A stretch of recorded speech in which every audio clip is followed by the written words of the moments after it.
Hi, this short video has been produced to help with questions that may appear in the Scottish Qualification Authority's exam for the Higher Physics course.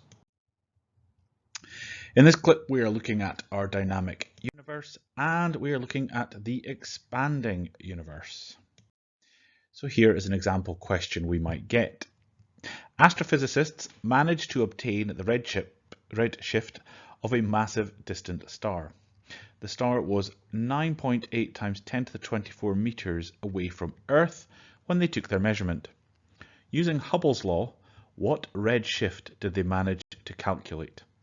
And then we have a selection of options from A to E. So, what's our approach? Well, again, we're reading the question closely and picking out the key things we're being asked about. This question quite clearly states using Hubble's law, so that's quite direct. Look at the choices from A to E, see if there's anything obvious we can ignore. Nothing really standing out there. There's no units at all, as we know a redshift doesn't have a unit.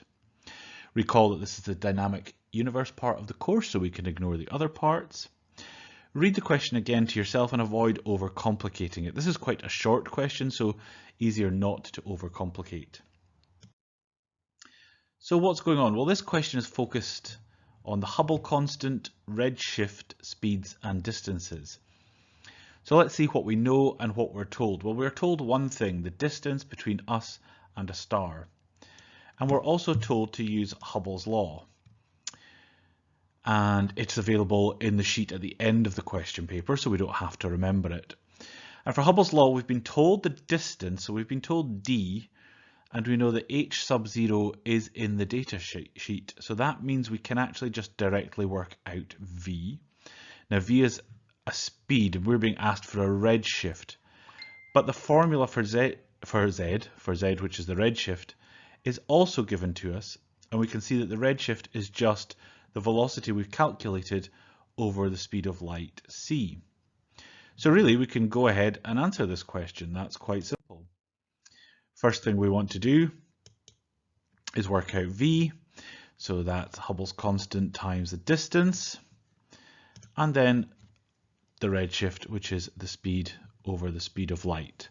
And we can see that we've worked out it is 0.075 for the redshift. So that is quite a simple question, and that's good because it means we can move on to other ones quicker. And don't be confused or worried about the ease of some questions. Some of them are simpler than others.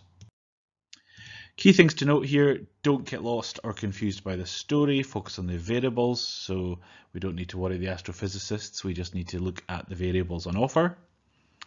Decide which is the key variable you need to find and figure out if there's any rearranging of equations that needs to happen. Be careful with rounding because this question is clearly focused on some rounding, so be careful how you round.